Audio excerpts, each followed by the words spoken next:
welcome to Tech presented by KaiZen, where we will explore common cleaning questions and answers. Let's get started. I would like to introduce KaiZen's own Carolyn Leary. Hi, as William said, my name is Carolyn Leary, and I'm KaiZen's Analytical Laboratory Manager and Safety Data Sheet Coordinator. Today I'm going to talk to you about understanding safety data sheets and what is a GHS safety data sheet and how did we get here. Safety data sheets, or SDSs, are relatively short, standardized documents that provide the user or material handler an overview of the hazards, proper storage, and shipping of a product. If you think about it, communicating the proper use, handling, and storage of materials is not a new practice. Ever since humans have learned how to use the plants and minerals around us for specific purposes, such as medicines or dyes, the methods of collecting, preparing, using, storing, and what to do in case of an overdose have been communicated orally amongst the community. And you might be surprised to know their written instructions go back as far as the ancient Egyptians. Evidence on scraps of papyrus and tomb walls outlined the use and storage of ancient herbs and dyes. As humans' written language and our scientific methods advanced, so did the information that was provided on these written documents. In the United States, the first document called a Material Safety Data Sheet, or the more familiar MSDS, was published in 1968 for the specific use of maritime workers. Most industrialized countries had similar requirements, but the formats and information included varied widely. In 2003, the United Nations developed the Globally Harmonized System of Classification and Labeling of Chemicals, or more commonly referred to as GHS. This guideline, it defined a specific way to organize and communicate the hazards of chemicals on safety data sheets. And it's important to know this is not a global law or regulation. It's a guideline, and it defines the specific ways to classify chemical substances and mixtures. Currently, there are over 80 countries in the world that have adopted or are in the process of adopting this guideline as part of their national regulation for hazard communication. Some of the benefits of a GHS compliant SDS are that within the guideline, it defines specific and consistent processes to determine human health hazards, physical and environmental hazards of chemicals. It also standardized the format and the information that should be shared on a safety data sheet. An SDS for any country that has adopted GHS guidelines will use the same classification system and the same document format. And this makes locating important health and safety information very quick in case of an emergency. The GHS format has 16 sections. Just very briefly, the sections are: Section 1 is identification of the material and of the manufacturer or distributor of that product, along with emergency contact information. Section 2 are the hazards of that product.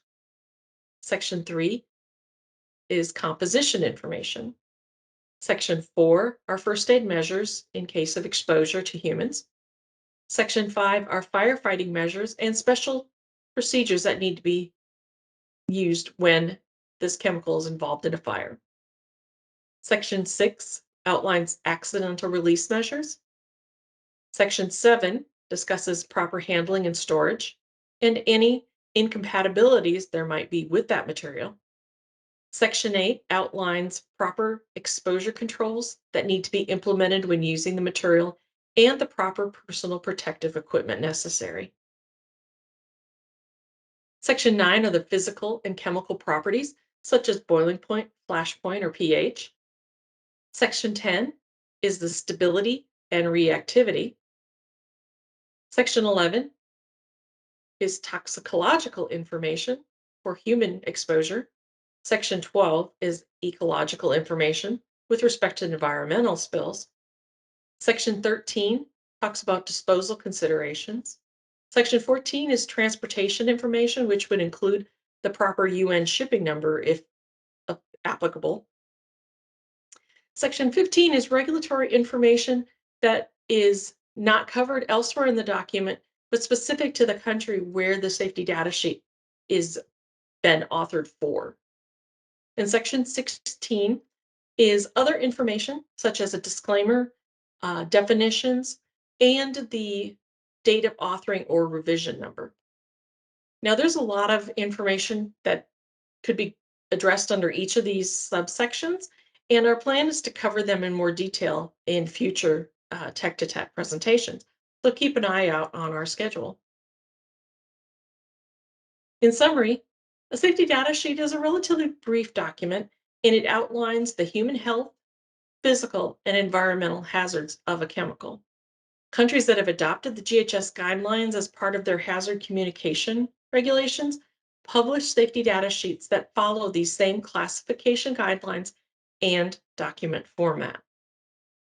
And now I'd like to address some frequently asked questions on safety data sheets. First question, with GHS, are safety data sheets for the same product the same in every country? Not necessarily. Each country decides which revision of GHS to adopt as part of their National Hazard Communication Program. There could be some variations there, as well as with particular hazardous materials lists, varying exposure limits, or disposal limits particular to that country. So it's always important to get the safety data sheet for the country where the product will be used. Second question is, in what language should safety data sheets be written? They need to be provided in the language of the country where the material is to be used. Now, in cases where countries may have two or more official languages, that should be taken into consideration and documents provided that in those languages.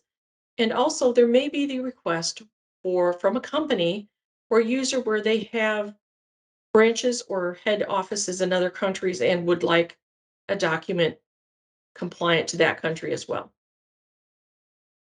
And lastly, does the classification of a product ever change? Well, it could. As science advances, research and technology, we may discover more and more information and hazards about a material. And this is why it's always important to get the most current revision of a safety data sheet for a product that you're interested in.